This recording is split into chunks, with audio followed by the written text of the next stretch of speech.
Hi, I'm Jason, and welcome to NAAM Storytime. Today we're going to be reading Madam C.J. Walker Builds a Business.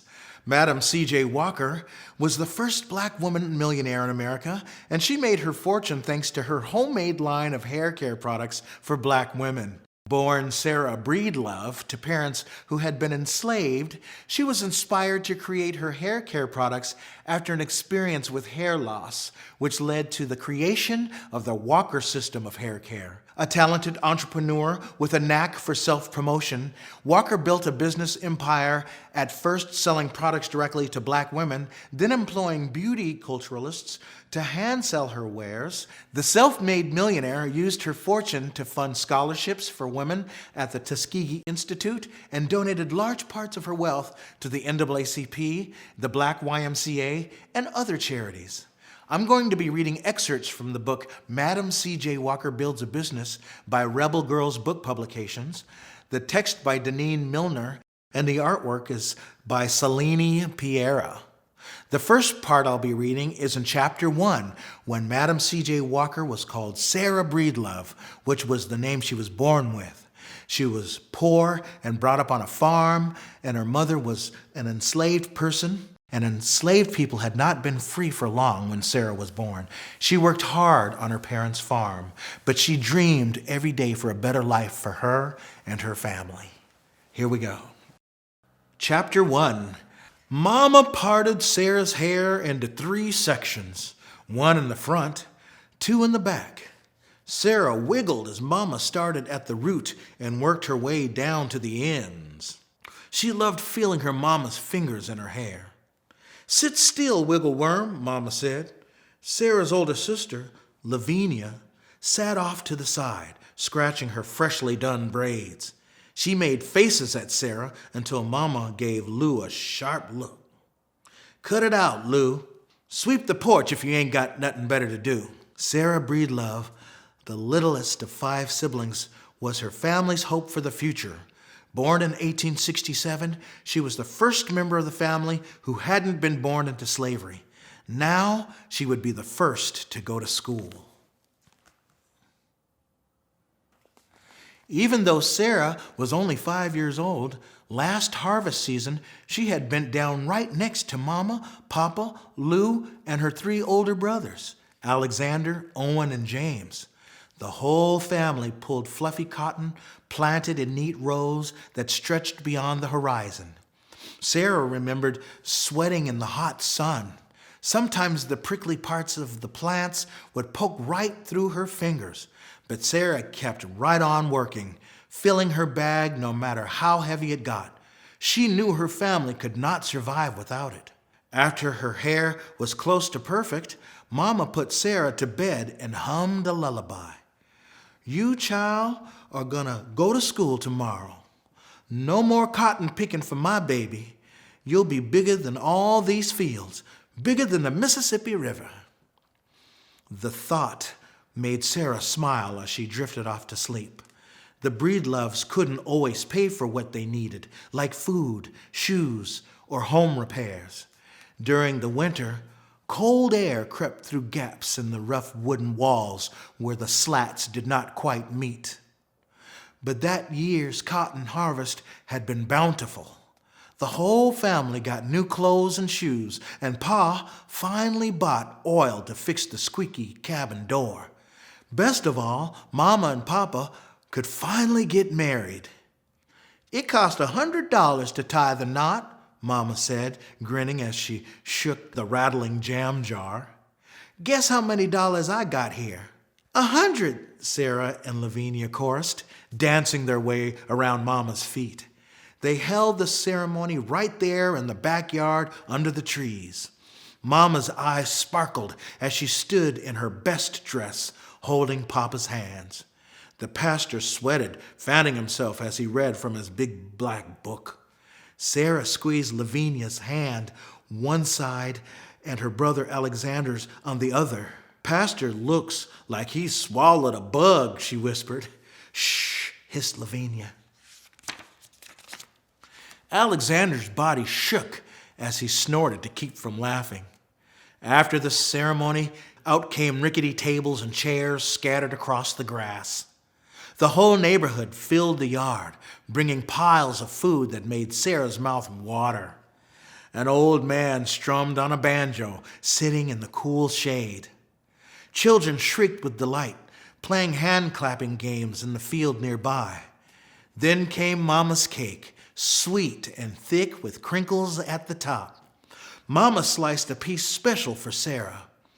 As she let the sugar dissolve on her tongue, Sarah felt that life, like Mama's cake, was the sweetest it could be.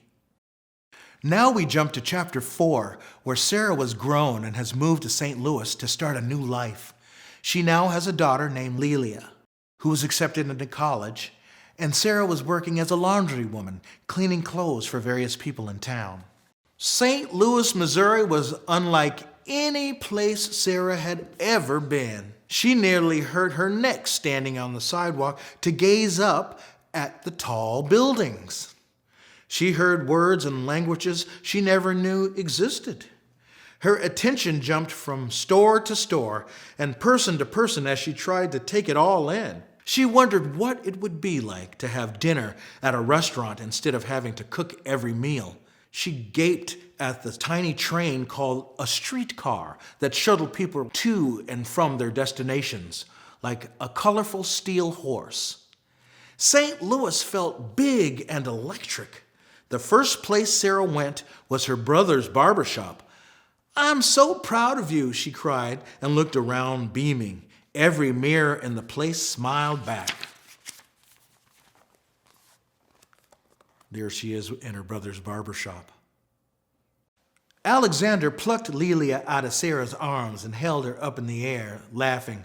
"Well, aren't you pretty, little peanut?" Leah giggled back. "We're glad you're here, Sarah, but it's tough to make a city living. What will you do for work?" James asked. "I'll be a barber just like you," Sarah teased. "You can if you put your mind to it," Owen piped up. Sarah was grateful for her brothers and for their encouragement and hopeful for her future.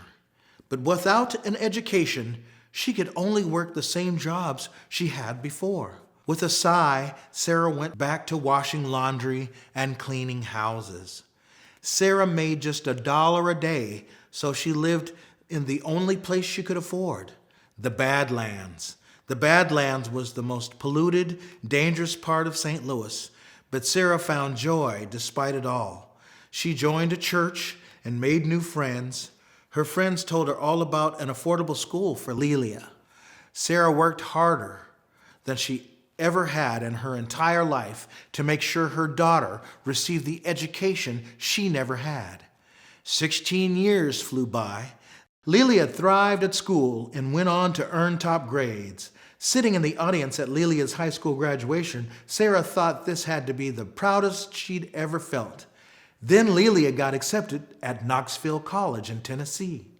Like her mama had scraped coins together in jam jars to pay for a wedding, Sarah made sure Leah had enough for her tuition. She was determined her daughter would never have to work as a washerwoman and encouraged her to get a beauty degree. While shopping for Leah's college supplies, Sarah spotted a bottle that had made her stomach turn. It had a picture on the front showing a black woman with kinky hair next to what looked like a white woman with straight hair. "You too can be beautiful," the label read. "They're calling us ugly," Sarah grumbled, stomping down the aisle to show Leah the bottle. "Just look at this shampoo." Leah's nose wrinkled in disgust. "I don't want that, Mama." "That's the only shampoo that's there, baby," her mother replied. Sarah reluctantly dropped the bottle in her basket. I want to encourage everyone to be accepting of the kind of hair that you have. However you were born, be proud of the way that your hair or your face or your skin color looks naturally the way that you were born. In chapter 5, Sarah starts selling her hair products for Annie Turnbow, who had a product that helped black women's hair grow. She even used the product herself, and her scalp became healthier and her hair began to grow. Sarah dropped another clothespin into the metal bucket and creased the fold of a crisp white pillowcase. There was a knock at the door. A smartly dressed woman stood on Sarah's porch with a huge suitcase beside her. Smiling brown eyes peered out from behind a pair of round glasses. Sarah noticed that the woman's hair was pinned behind her head, but it looked shiny and healthy. "Hello, I'm Annie Turnbow. May I have a few minutes of your time?" Sarah looked at Annie skeptically, but curiosity got the best of her, so she let the woman inside. Annie had barely gotten through the door when she held up a small bottle and began talking a mile a minute. "So you say it grows hair?" Sarah asked doubtfully. Turning the bottle in her hands, she examined the label, reading the list of ingredients. Many companies claimed to make products that grew black women's hair, but none of them really worked. And Sarah had had enough of being told she would only be beautiful if she looked like white women. "It's not a straightener, is it?" she asked. "I like my hair kinky." "Oh, I love kinky hair too," Annie said. "This product won't straighten your hair. It will heal your scalp so that your hair grows." "Well, how does it do that?" Sarah asked. "Well, why don't you come to my workshop?" Annie suggested. "I'll give you some tips on how to make your hair healthier. In the meantime, let me wash your hair with my special shampoo. You'll love it." Sarah sat in the chair at her kitchen table while Annie filled a large bowl with water. Annie leaned Sarah's head back and gently rinsed her hair, added shampoo, then worked into a lather. It was tingly at first, but Sarah loved how it calmed her itchy scalp. When Annie finished washing, drying, and combing Sarah's hair, it felt soft and fluffy instead of wiry and tangled. "I'll definitely come to your class," Sarah said, handing Annie 50 cents for the rest of the shampoo. Later that week, Sarah sat right in the front row so she wouldn't miss a thing. Clean scalps mean clean bodies. If you look good, people will think you're more accomplished. And if you look accomplished, you'll get more business opportunities. And more business opportunities lead to more money. And I don't have to tell you what you can do with more money," Annie boasted, making everyone laugh. "The wonderful hair grower will not only grow your hair, it'll make you rich, ladies." The whole room hummed with excitement. At the end of Annie's workshop, Sarah was ready to sign her name to become a Turnbow sales agent. As one of Annie's agents, she would earn double what she made now. She would quit washing clothes and still pay all her bills. There would be even a little extra cash left over to send to Leah. Sarah was convinced that selling Annie Turnbow's products would change her life. Plus, she wanted all the black women of St. Louis to look good and feel good. Nothing, she decided, could be better than that. And there she is in Annie's class. In Chapter 7, Sarah has developed and started selling her own version of the hair growth product, but it wasn't selling fast enough and not to enough people. So she changed the name of her product from Sarah's Hair Grower to Madam C.J. Walker's Wonderful Hair Grower, and the rest was history. Sarah set up shop and salon in her home so she could take clients in and advertise her products. Business was good, but Sarah's Wonderful Hair Grower wasn't selling as well as Annie's well-known brand. "Maybe it's because of the name," Sarah said to Charles one evening. She hunched over the kitchen table, pouring her sweet-smelling mixture into small round tins. "It should be more memorable." "Well, I don't know about the name, but the ads with your picture got you a lot of customers," Charles said. "You should do that again." "Oh, yes, I planned on that," Sarah replied. She held up one of the tins to the light for a closer inspection. "I think I'll put my picture on the tins, too. The ads are so elegant," Charles continued. "The names should match." Sarah glanced over at him. Charles was sitting at the table with his suit complete with matching bow, tie, and socks. He always looked so elegant. I know, Sarah said, snapping her fingers. How about Madam C.J. Walker? Madam sounds important and high quality, just like my product. And C.J. Walker sounds elegant. It sure does, Charles agreed. Then we got a name, Sarah said joyfully. Madam C.J. Walker's Wonderful Hair Grower. After a few months of careful preparation, Sarah was ready.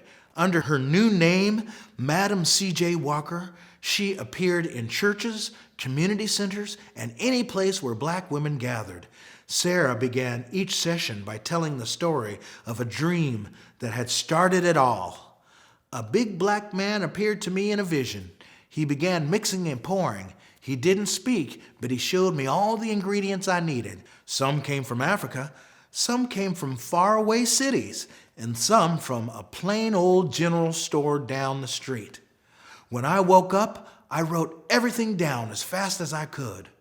Sarah leaned toward her audience and lowered her voice as if letting them in on a secret. And I thought, a gift like this should be shared. That's why I came here today, to share the magical formula with you all. Sarah showed the women how to care for their hair like Annie Turnbow had done for her. But this time, the product was Madam C.J. Walker's Wonderful Hair Grower. Sarah's audience just couldn't get enough of it. In fact, there were so many orders that Sarah could barely fill them. She needed an extra set of hands. And that was the beginning of Madam C.J. Walker's success.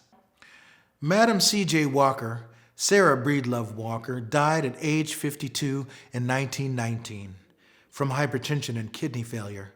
When she died, she was worth about $600,000, which is equal to about $6 million today.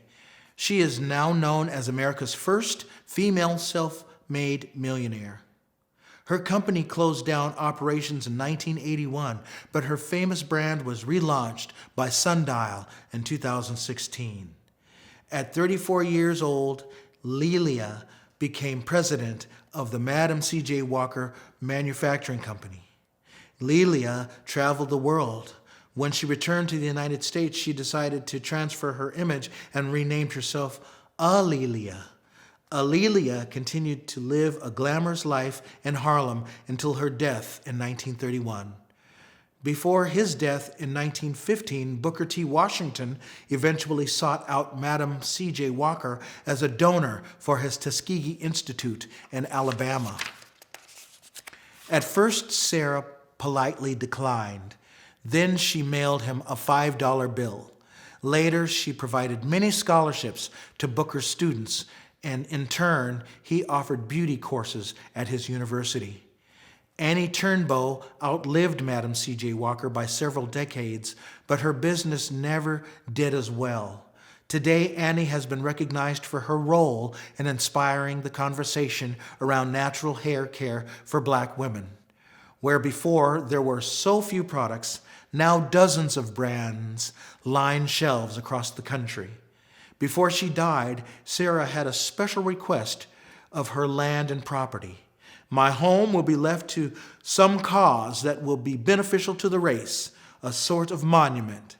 The New Voices Foundation uses her mansion. Leela Lowaro has a place where female entrepreneurs of color can learn to build, grow, and expand their businesses. Even in death, Sarah continues to support and lift up black people. Thank you.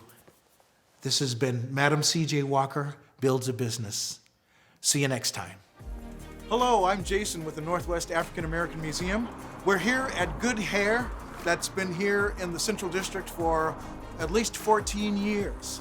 And in honor of Madam C.J. Walker, we're taking a little field trip to Good Hair so we can see the inner workings of a beauty salon and what happens on a daily basis and how they beautify people's hair in the Central District. Come on, let's go. We're here with Ayla at Good Hair. And we just wanted to ask you a couple of questions. Ayla, how long have you guys been here? We've been here for about 14 years now in the Central District. All right. Great. What kind of services do you guys provide? So we do all things natural. So we're talking locks, twists, braids, flat irons. We don't do anything that changes the natural texture of your hair, but we do everything else. Do you know about Madam C.J. Walker? Yeah, she was definitely a huge pioneer in the natural hair industry, and she's the reason why so many black women felt powerful enough to take control over their natural hair and their own businesses. Yes, that's great. Yes, we owe a lot to Madam C.J. Walker. Okay, we're here with Lum Lum. Lum Lum? Yes, Lum Lum. Hi, Lum Lum. We are here watching her do some actual braiding. What kind of tools do you use or products do you use when you're doing braiding? Actually, I'm doing locks right now. I'm twisting his beautiful locks, as you can see. So what I use is Berry Fletcher products. That's what we use. All our products is Berry Fletcher products. Yeah, we use the foam, we use the lock serum, we use the grease. Everything we use is from Berry Fletcher. And are these natural kinds of products? Yeah, all natural product. Yes. Excellent. And that keeps the hair healthy and yes. And glossy and shiny. Yes. And so I'm going to ask you guys, what kind of hair care products do you use? And what kind of things do you have done to your hair? We are so grateful for the influence of Madam C.J. Walker. She's done so many great things for the industry of hair care. And so we thank you for joining us today, and we'll see you next time.